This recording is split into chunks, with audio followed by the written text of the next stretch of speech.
টাকার বিনিময়ে আমি কিছু করতে পারছি না।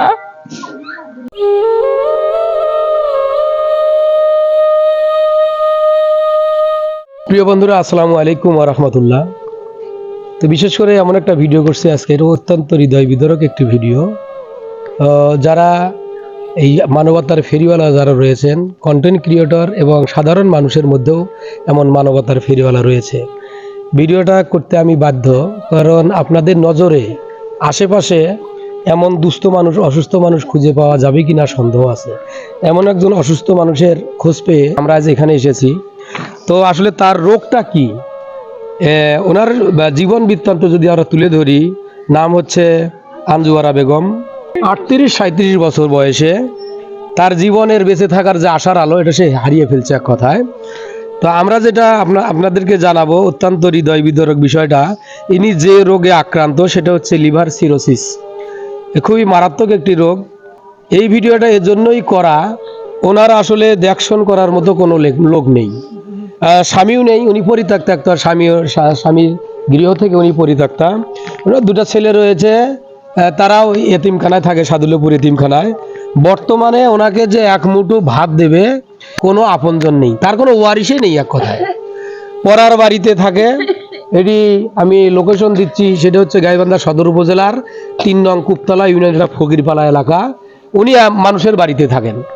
আর যে কাগজটি আমি হাতে ধরে আছি, সমাজসেবা অধিদপ্তর উনি আবেদন করেছিল অর্থের জন্য, চিকিৎসার জন্য। সেখান থেকে ওনাকে ফেরত দেওয়া হয়েছে, সেখানে কোনো অর্থ পাননি। তো ভিডিওটা এজন্য করা, তার কাছ থেকে আমরা একটু শুনবো যে আসলে ওনার বিকাশ নাম্বার এবং নগদ নাম্বার ভিডিওর স্ক্রিনে দেওয়া থাকবে। যারা এরকম মানবতার ফেরিওয়ালা আছেন, তারা কিন্তু তার বিকাশ নাম্বারে, নগদ নাম্বারে টাকাটা পাঠাতে পারবেন। যে যা পারেন, 50, 100, 200, 1000, 5000। এমনকি যদি কোনো ভালো লোকের কাছে, সচেতন মানুষের কাছে, ডাক্তারদের কাছে এই ভিডিওটা পৌঁছে যায়, তারা দায়িত্ব নিতে পারেন আঞ্জুয়ারা আপার। আমরা কথা বলবো আঞ্জুয়ারা আপার সাথে। আসসালামু আলাইকুম। ওয়ালাইকুম সালাম। আচ্ছা, এই রোগ আপনার কতদিন আগে ধরা পড়ছে? এই রোগটা গত 2 বছর আগ থেকে।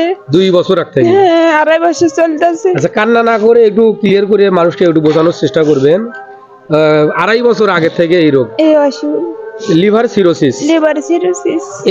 এটার আসলে ডাক্তাররা কি কোনো সমাধানের কথা বলছিল যে কিভাবে সমাধান হতে পারে? বলছে যে আমাদের বাংলাদেশে কোনো ওষুধ নাই, একটা নাফাবরিও নাই, যাইতে হবে মাদ্রাজ যাইতে। আমি তখন বলছি যে টাকা কতটুক পরিমাণ, তা করছে 20-22 হাজারের মতো লাগবে, পাসপোর্ট করার লাগবে, তারপর ভালো শিক্ষিত মানুষ যাইতে হবে।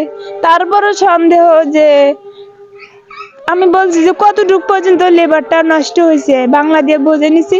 তো বলছি যে 100% মধ্যে 75% নষ্ট হয়েছে, 25% ঠিক আছে। এখন হায়াত মওত আল্লাহর হাত, তোমাদের আল্লাহ যদি হায়াত হয়ে থাকে তো অবশ্যই ভালো হবেন। তারপর আমি টাকার বিনিময়ে আমি কিছু করতে পারছি না।